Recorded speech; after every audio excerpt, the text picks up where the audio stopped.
Hello YouTube, Karen here. I'm on another adventure in the Purchase Woods. Nothing too old yet. We're in the woods now. I found some 70s and 80s stuff, if you could see. Let's see if we can date it, I'm just curious. It's from before or after. 1979, so pretty early in the school years, but still within the school years. I found, and recently, up near the tennis fields, in a stone wall, which is straight that way, I found some really old shards, well, preschool shards, and I followed the distance of the wall, and I found another wall, like a continuation of it, past the parking lot. So we will investigate that. But first, I'm seeing a few bottles on the surface, all 1970s and 80s so far, but we'll look into it nonetheless. And you can see there's rocks around these trees. Don't know if that's old or not. Definitely definitely at least earlier years. There's no reason for them to do that now. And all the trees which do have the rocks around them do look quite old. So that's a good sign. Here's something. I can tell by looking at the base, it's at the oldest 80s. So let's keep looking. The oldest 70s, Let's see what's the wall, because there was shards in the wall up there, the surviving portion. I'm taking my time so I don't miss anything. I'm just peeking over here first, because I think that's potential. Let's check the wall first, because I have this bad habit of checking out the area with the most potential last. And why is it a bad habit? Because I sometimes tend to run out of time. And considering what time it is, the sun will set in about, well, I have a decent amount of time, over an hour. I'm just going to pull this wall for a little bit. I'm going to check that upper area first. I might not come back the same way. Here's some old brick, that's a good sign. If only I could dig, but the ground, except for the upper few inches, the ground is rock hard. Ice. It goes below freezing for a lot of the day, not all day though, which is why it's not 100% solid, and most of the night. We'll go back there in a moment. I just want to investigate something. There's an old staircase here. Let's investigate this. I think there's an old home site down there, possibly. See, look, I think there's an old pipe. If you look at it more closely, it's kind of cool. This is an old stream area. I don't know how old. Look at that. Look at the ice though, that's cool. Yeah, okay. Keep going. I'm gonna go down and around. Ooh, I see potential. I see a piece of an old barrel. That's usually a good sign, especially with the level of rust on it. I see something old. Please be whole and good. Oh, it's whole, but is it good? It's slick flop plate, but it's still a nice find. Woo. Woo. We'll take that. Oh, I need to dig. Okay, I'm back. Let's keep searching. Area, I'm gonna dig there. It's definitely a dump site.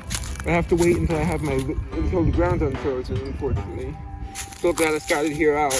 I got one bottle. Unfortunately, it's unembossed. Is that a sign? Or is that something here that's either a sign or just a piece of metal?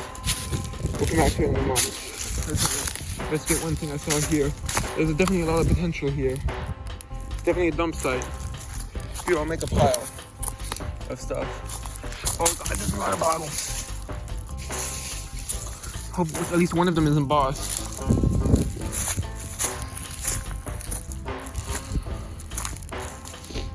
So far nothing's been embossed. Here, let me check out that potential sign. If it's a sign, I'll try to dig it out. If not, I'll try to test what's accessible.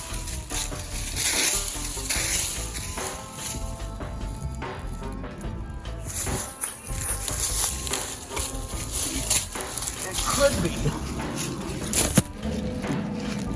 It's honestly stuck. I can't tell. Whoa, it's an old can. I'm not gonna finish in the take, but I'll show you it. Here.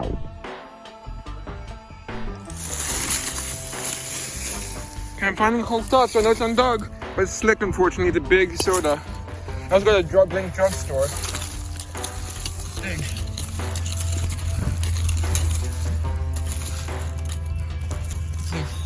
Nothing good. Yeah, the reason I'm digging at the top is that's unfrozen, I think.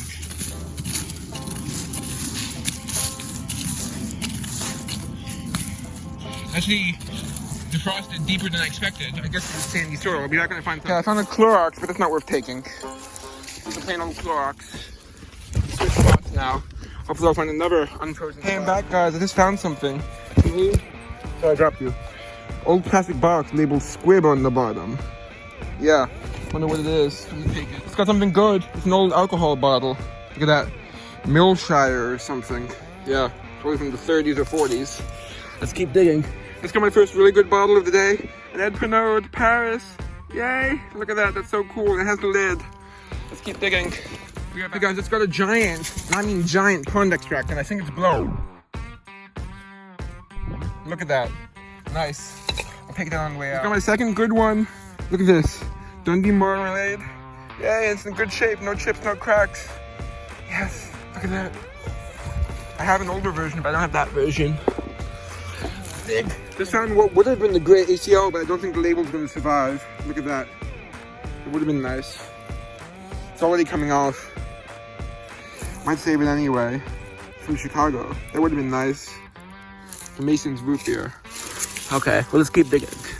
Hello, YouTube. Tan-Man here. I'm back with the review. Let's get started. Right, Lukey? Yeah, I'm in my dorm room, by the way, and yes, I brought Lukey with me. I got a special accommodation. Because this boy's not leaving me. He's not getting off that easy. Okay, my big buddy. Let's get to the review. First, we'll start with the stuff that I've been keeping on my windowsill. First is this. It's a bit of a weak embossing, but it's still pretty cool. It's a big half-gallon wine jug. The Christian Brothers of California.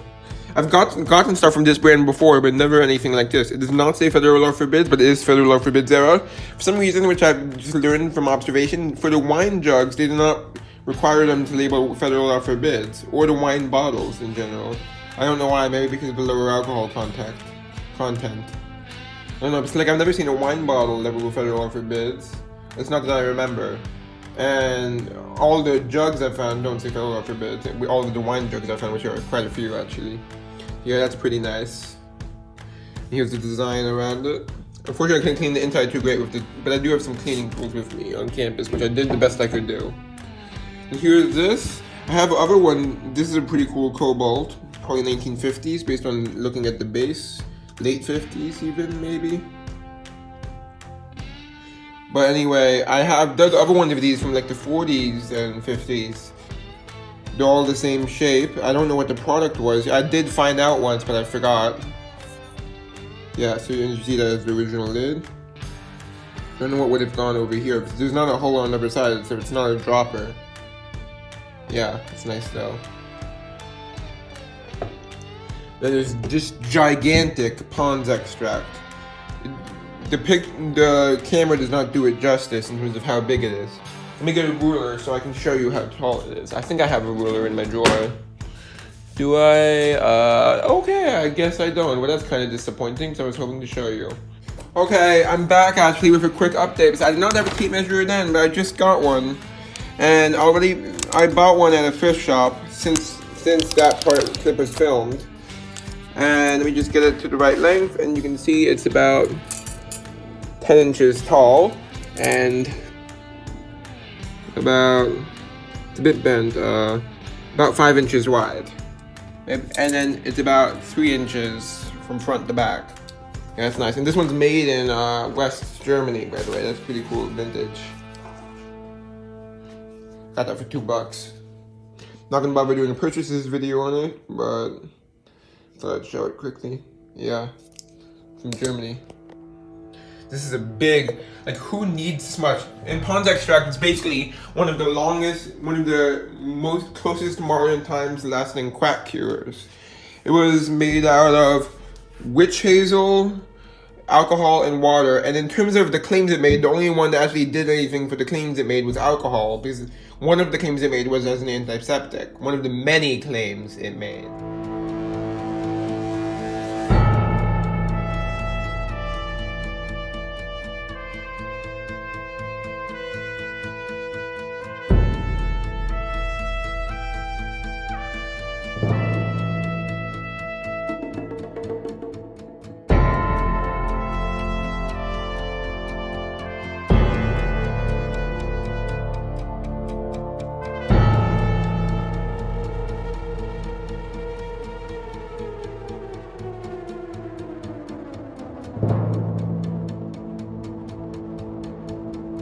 yeah. Who needs this much? I guess maybe a pharmacy at most. I have no idea. I have no idea who would have needed that much. That's the truth. Then there's this little bourgeois perfume bottle. The scent would have been Evening in Paris. It's pretty nice. It's probably like 30s or 40s. Nice. Okay. Then there's this, which is really cool. Look at that. Dundee Marmalade. I've dug an older version of this before, but not this version. It's really cool. So this is probably like 30s or so, maybe 40s, maybe even 20s. Yeah, so that's a nice find. It's probably the most common crock to dig in America. Well, I think no, second most common. There's one that's more common, but it's the most common transferware crock. It's the most common crock that actually has writing on the front. There's another one that's more common, which is also marmalade. I can't remember the brand name, but that I've dug, which is more common. Quick update, actually in the upcoming video, I'm no spoilers, let's not look over there. In the upcoming video, I dug the more common one at the same dump, so I'll show it just to update you here. And there's a few different designs this comes in, but this is the only one that's more common. Still not common, but more common than the Dundee Marmalade, which is this one. William P. Hartley. Yeah. And as you see, it says pot made in England on the bottom, so that's pretty cool. I'll show you some of what's inside. I like a whole bunch of these spoons and forks in various colors. I think they would have been meant to be disposable. They are probably like 40s or 50s. And of course, being disposable from the 40s or 50s means lasts forever. So it's Imperial, Newark, New Jersey. I did some research, and the only thing I found was a pack of straws by the same company. So it's a plastics company. So it's probably what it meant to be disposable. So yeah. Then there's this stainless steel spoon. Pretty interesting design, kind of Art Deco-ish, even though it's probably post-Art Deco. Let's see what, and it's in pretty good shape. Trying to see what brand it is. It has a symbol and then stainless, so I'd have to do a lot of research. Sorry about that, I got cut off by an alarm. So yeah, I said I'd have to do a lot of research trying to find the brand. It's just a little symbol for the brand. And considering what it is and that it might not even go in my collection, I don't think it's worth it. Then I dug this vintage toothbrush, which seems to have all the bristles.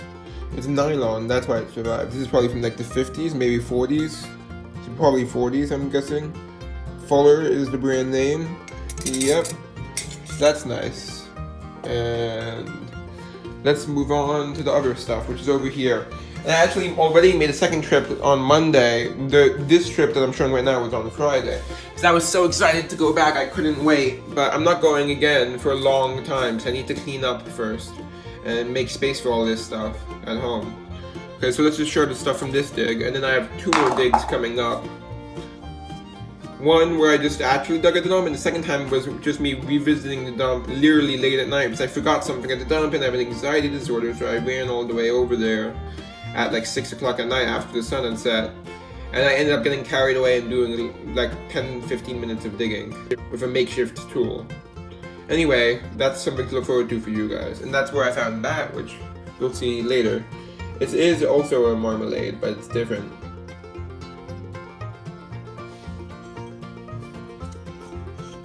Here, there's this Crisco, which would be like I think it's called like a vegetable shortening. It is kind of collectible. Oh, you can feel the embossing from the inside. That's pretty cool. It's unusual. It actually pushes out. You can feel the letters and the ring around it.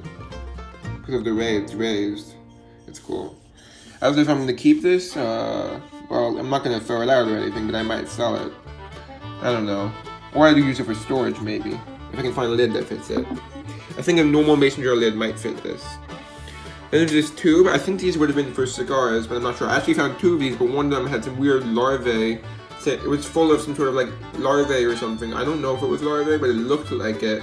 It was full of it, so I kind of threw it out of a panic.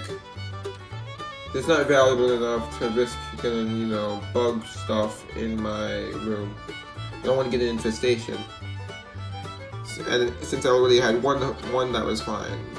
You know, I think these would have been for cigars, but I'm not sure. Let me know if I'm right or wrong. I don't know. I know that the round ones did look kind of like test tubes would have been for cigars. I don't know if this would have been. I think it may have been. Yeah. I know the round things that look like test tubes would be for cigars, which I found once, but I don't know what I did with it. Oh yeah, I think I gave it to someone as a gift. So when I gave it to them, I thought it was a test tube, so I told them it was. There's someone who was like a science teacher or something like that. I gave it to them thinking it was a test tube, but it was actually a cigar case. But I didn't know that at the time, so it was a long time ago, before I was more knowledgeable. Anyway, here's one of the best friends, Ed Pinode, Paris. Well, Paris, New York, London. It's nice. I have an older version of this. I've dug the core top version, but not this version. So I might decide to keep both. It's a pretty nice find. This is probably like 1930s, maybe 40s. It's nice. And I do have the original lid. It's just not on there because I'm waiting for it to dry out. It's dried out as much as I can from just positioning it upside down. But now it needs to come out. But unfortunately, as you can see, it has a very narrow top. It's taking a really long time to dry out. So I'm waiting to put the lid on until then. You can see there's, let me get it to focus. I have to put it on my pants to get it to focus. There's a P on the lid. Yep. And let's see, what else is there? There's two of these little bottles. One of them still has the original cork. They both had the original cork when I found them, but one of them fell out in the bag. I couldn't get it back. So these are like little medicine things. And interestingly, I thought it was orange golden oil before I cleaned it, but no. I think that's Libby Glass Company, which if I'm not mistaken might mean, I don't know if they made disposable glass or if they, because I've never seen a disposable glass bottle by them, only like dishes and cups and stuff. So this may have been reusable. You can see it has a rubber cork inside, which was still in the top when I found it. But it shriveled as it dried, so that made it fall in.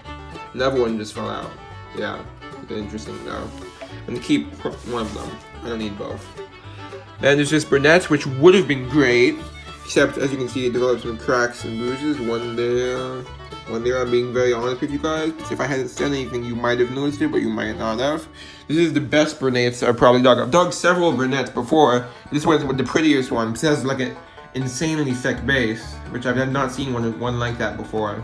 This is probably 1920s, maybe earlier. It's machine made, but it's older machine made. Nice color too. Look how thick that base is. I mean, damn, boy, you thick. Sorry.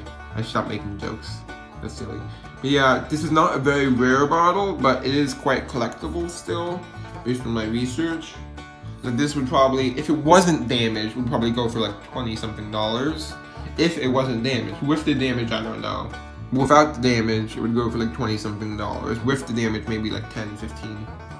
It's not, it still doesn't affect the display value too much, even if it is significant damage. I know that the smaller size goes for like $20.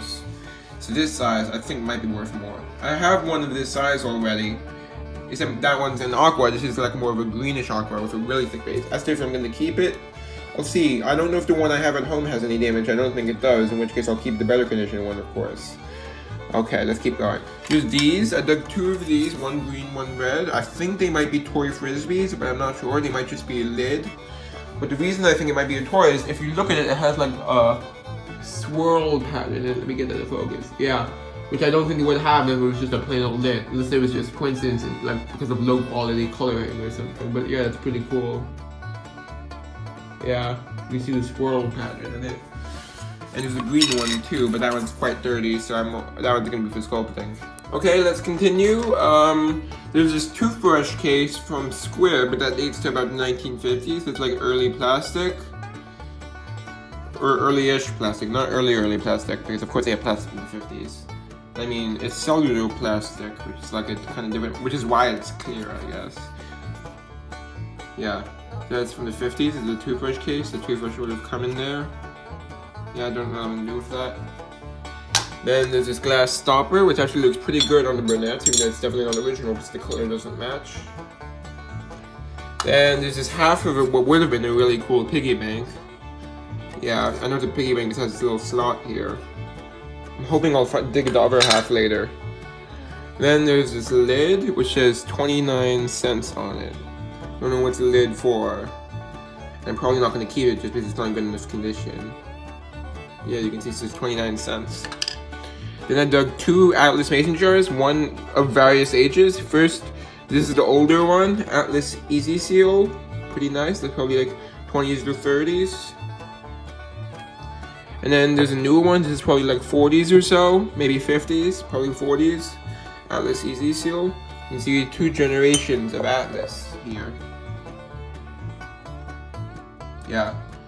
And then I dug this baby bottle. Unfortunately, while it's still a good find, it has no brand name on it, which would have made it a really great find. So it might not be good enough for my collection simply because it has no brand name.